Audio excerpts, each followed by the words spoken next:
De retour dans l'Africa Newsroom pour cette deuxième partie. Il sera question de sport. Nous sommes toujours en compagnie de notre invité, Monsieur Yassine Bouali, et de nos éditorialistes Jean-François Kandji et Daoud Attal. Tout de suite, le dossier du jour.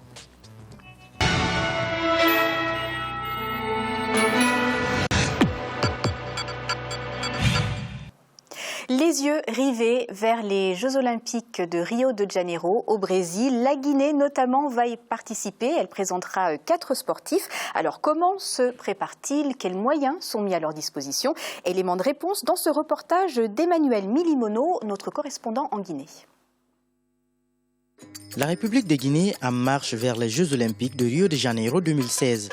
Si le pays n'a pas pu obtenir sa qualification dans la plupart des disciplines sportives, il bénéficie cependant des 4 tickets dans 2 domaines différents, à savoir la natation et l'athlétisme. En dépit de l'engagement qui caractérise la préparation et la participation guinéenne à ce rendez-vous sportif mondial, les athlètes déplorent des conditions de préparation extrêmement difficiles. Les conditions de participation sont moins alarmantes pour les concurrents dans le domaine de l'athlétisme, alors que dans la natation, le constat est tout autre. Aucune piscine dans le pays n'est disponible pour faciliter la préparation des athlètes.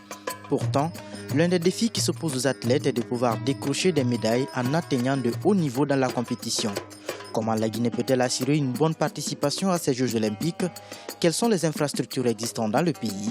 Que font les autorités pour améliorer cette situation? La Guinée se prépare activement pour être présente aux Jeux Olympiques du 5 au 21 août 2016 à Rio de Janeiro au Brésil. Pour aller aux Jeux Olympiques, il faut se qualifier. Mais il se trouve que par manque de financement de l'État, du ministère, je veux dire précisément, ces fédérations n'ont pu faire des déplacements pour aller à des compétitions de qualification. Donc au jour d'aujourd'hui, la Guinée n'a pas pu faire des qualifiés directs dans les compétitions par manque de moyens financiers. Mais la commission tripartite nous a offert déjà, comme dit dans le règlement, dans l'article 38 des règlements de jeu, nous avons 4 personnes qui vont participer dans 2 disciplines, dont 2 nageurs, une fille et un garçon, et 2 athlètes, une fille et un garçon. Si cette nouvelle a réjoui les autorités sportives guinéennes, elle suppose cependant une bonne préparation des athlètes avant le début de la compétition. Seulement, les conditions de préparation de la compétition sont difficiles. Le pays ne dispose pas d'infrastructures adéquates pouvant permettre les entraînements des athlètes. Pour la natation par exemple, l'équipe est obligée de louer une piscine appartenant à un privé, faute de piscine olympique répondant aux normes internationales. Je n'ai pas eu le temps de m'entraîner dans ce mois-là. Parce que l'état de la piscine ne me permet pas de descendre dans l'eau actuelle. On n'a qu'une seule piscine. Maintenant, là, c'est la piscine de Maracana. Et puis là-bas aussi, c'est pas à chaque fois qu'on s'entraîne, quoi. Des fois, s'il y a des clients là-bas, on ne pourra pas s'entraîner. Sauf si les clients sortent de l'eau. La situation est cependant moins difficile pour les concurrents en athlétisme et ceux du paralympique. La disponibilité du stade de Nongo de Conakry répond parfaitement au cadre de préparation souhaité par l'équipe. Makura Keïta est l'une des athlètes qui représentera la Guinée à Rio de Janeiro. Elle se sent prête à compétir valablement en vue de revenir au pays avec une distinction. On ne part pas seulement pour courir, mais pour au moins laisser son nom dans l'histoire. Je suis chaque jour engagée pour battre le record. On cherche premier, l'expérience. 2, quand je gagne la compétition. Le niveau de Mohamed Zanoussi Camara est un très très bon niveau. Aujourd'hui, il est sur des temps de 55 sur 400. En travaillant après cette période de Ramadan ou de Carême, nous allons travailler la vitesse et je pense qu'il peut aller en finale en 52 secondes. En Guinée, comme dans beaucoup d'autres pays en Afrique, le sport le plus soutenu est le football, ce qui explique la faiblesse du financement dans les autres disciplines sportives. Si pour certaines disciplines les infrastructures sont délabrées, elles restent cependant quasi inexistantes pour d'autres. Les acteurs du secteur déplorent cette absence de regard des autorités du pays envers les sports olympiques. Pourtant, plusieurs projets de réalisation d'infrastructures ont été proposés au gouvernement en vue de promouvoir certaines disciplines sportives, mais aucun d'entre eux n'aboutit. Il se trouve aujourd'hui que les infrastructures que nous avons ici ne nous permettent pas du tout, même pour faire une vraie préparation, même au niveau sous-régional. Le seul stade sur lequel nous comptons, le stade de Nongo, qui est construit aussi, qui est bloqué, qui ne s'ouvre jamais, on ne sait pas pourquoi, personne ne peut expliquer. Mais au niveau des infrastructures, ça je vous dis qu'il ne faut pas compter. En tout cas, on se prépare comme les autres, malgré les faibles moyens qu'on a. Comme vous savez, chez nous, généralement c'est en Afrique. Généralement c'est le football qui est le sport le plus populaire et que généralement les départements aussi jouent à leur faveur, quoi. Mais néanmoins, malgré tout ça, et nous aussi on se bat. Il a été promis aux fédérations une subvention, c'est-à-dire qui a été même décidée au niveau du Parlement. Mais malheureusement, ça fait 3 ans, on n'a pas vu un franc.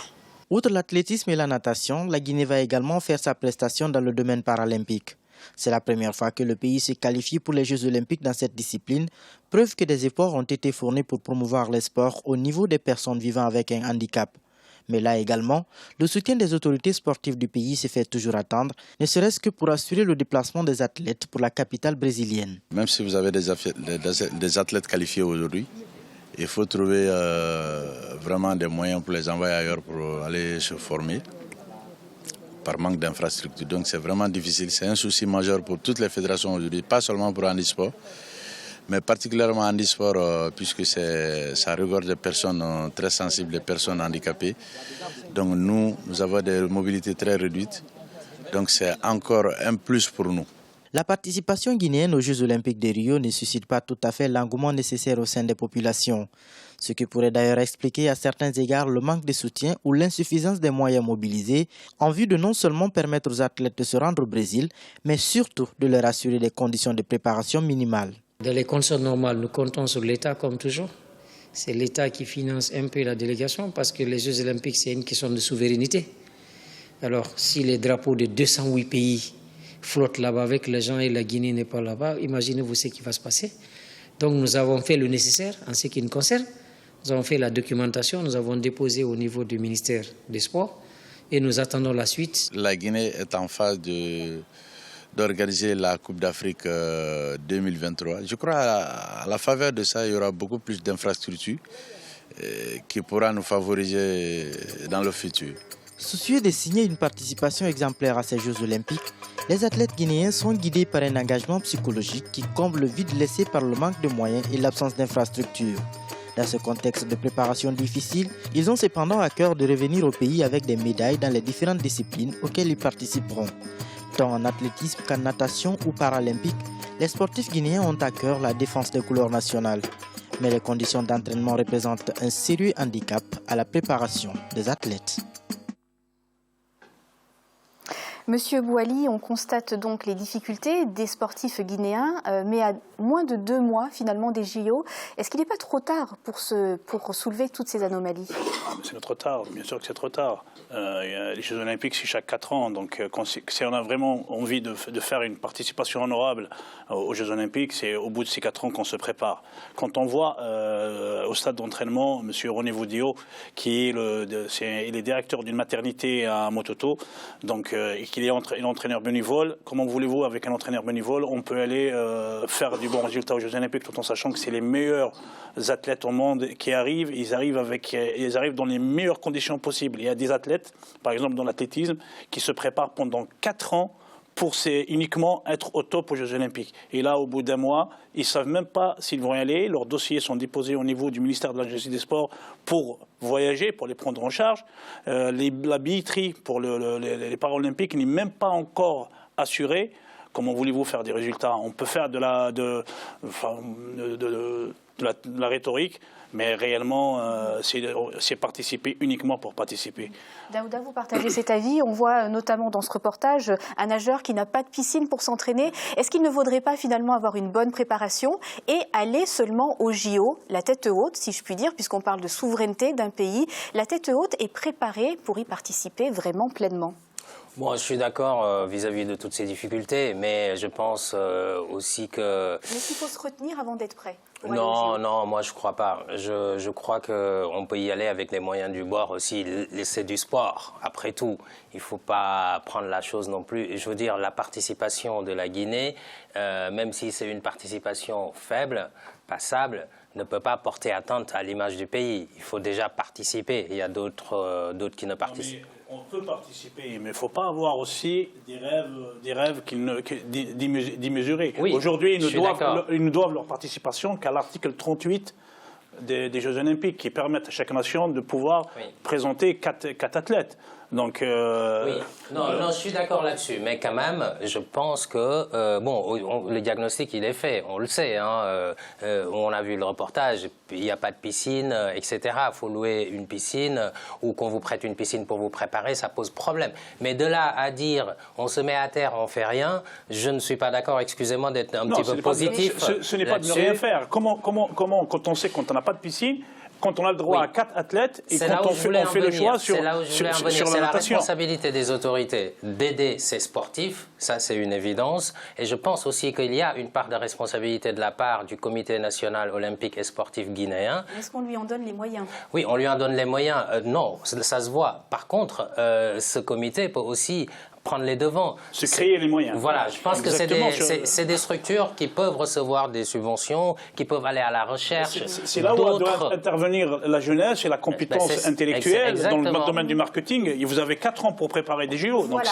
Jean-François, justement, je vais vous demander, est-ce que tout dépend finalement des autorités? On voit dans d'autres pays le sponsorship privé qui contribue également. Est-ce que tout dépend de l'État guinéen? Alors déjà, en vous écoutant tout à l'heure, j'étais en train de me dire que je devais être assez vieux jeu parce que j'avais cru, enfin on m'avait expliqué à une époque que les Jeux Olympiques, l'essentiel était de participer et non de gagner. Mais bon, vous avez raison, nous sommes dans des temps où on y va pour gagner et pour gagner à tout prix, y compris au prix du dopage, etc. Non, mais on peut dire que certains pays, notamment l'Algérie, qui traversent des difficultés, brillent notamment par les sports. Là, c'est quand même important. Non, parce que la compétence humaine, elle existe. Après, il faut que le matériel, il faut qu'il suive. Je suis totalement d'accord avec ça. La Jamaïque, c'est un autre pays. Par exemple. Bon, je suis totalement d'accord avec ça. J'ai déjà dit autour de ce plateau que les pays africains n'avaient pas compris qu'une des vitrines qui marche, y compris avec des retombées économiques, c'est aussi le sport. Donc, et puis la Jamaïque, évidemment, quand on entend ça, moi j'ai 2 images en tête, j'ai Bob Marley et j'ai le bobsleigh. Donc, bon, c'est génial. Mais pour revenir à votre question sur la question du financement, d'abord, le premier effort, me semble-t-il, est un effort public. Les Jeux Olympiques, c'est la représentation d'une nation. Et la représentation d'une nation se fait en étant financée par la nation, par l'effort national. Mais il est vrai aussi que nous n'avons pas en Afrique, en tout cas assez peu, d'habitude de financement privé, alors que en Europe, c'est quelque chose qui a pignon sur rue ou sur d'autres continents. On l'a pas dans les sports olympiques, mais dans le football, on l'a. Hein, parce que le football se taille la part de lion dans tout. Hein. Est-ce que finalement l'État guinéen n'est pas en train d'investir plutôt dans la CAN 2023?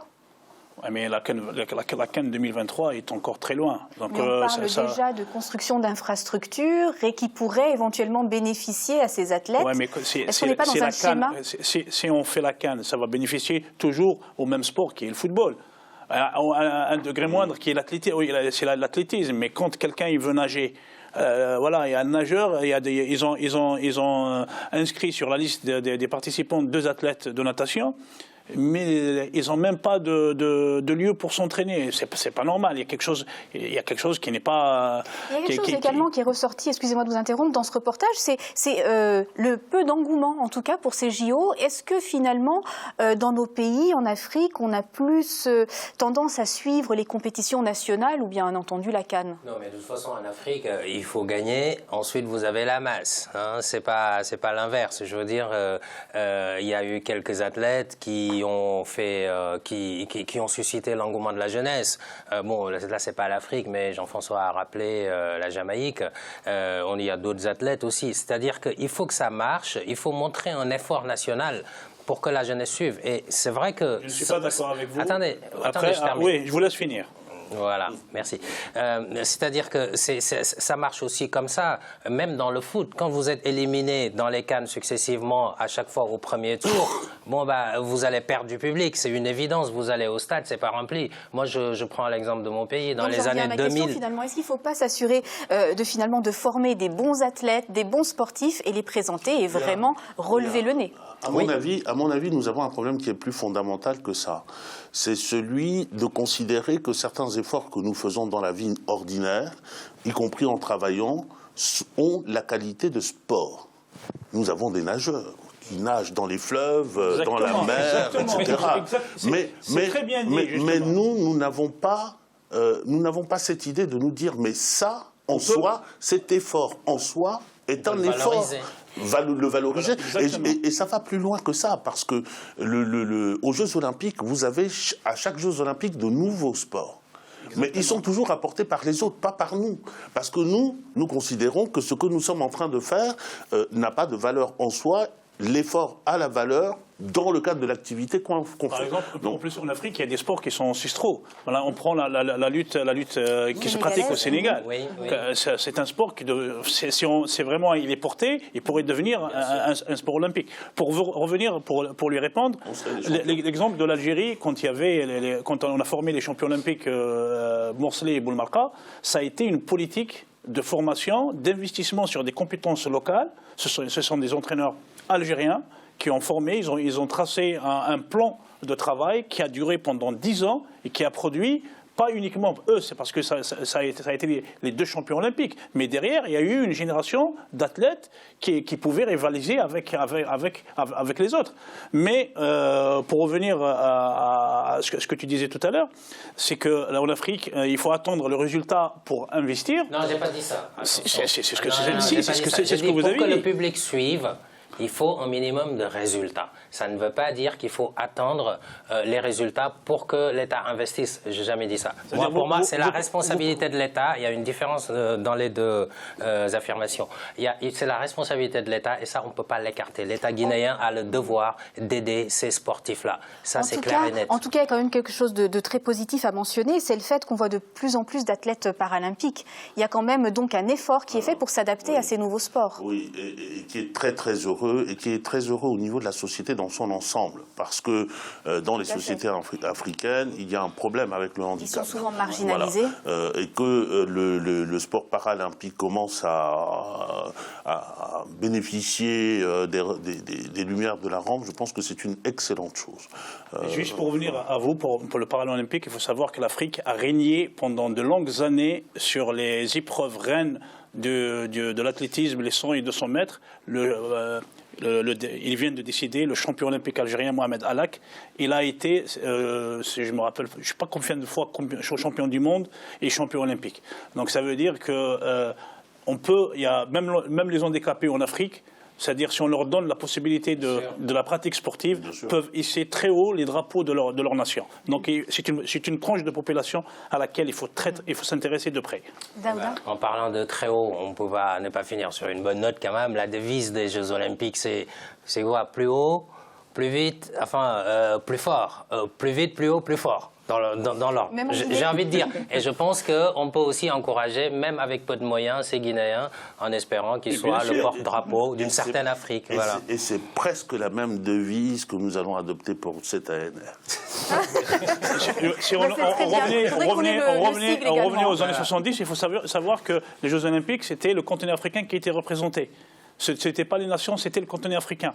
Donc aujourd'hui, ce sont les nations, donc il y a déjà une évolution, mais ça veut dire, même ces responsables guinéens, pour les prochaines Jeux Olympiques, il faut donner la chance, parce qu'il y a aussi la diaspora guinéenne qui vit à l'étranger, qui peut être d'une grande utilité à ces sportifs, parce qu'il y a de la matière grise, il faut l'utiliser. Merci beaucoup. Fin de cette deuxième partie. On se retrouve dans quelques instants.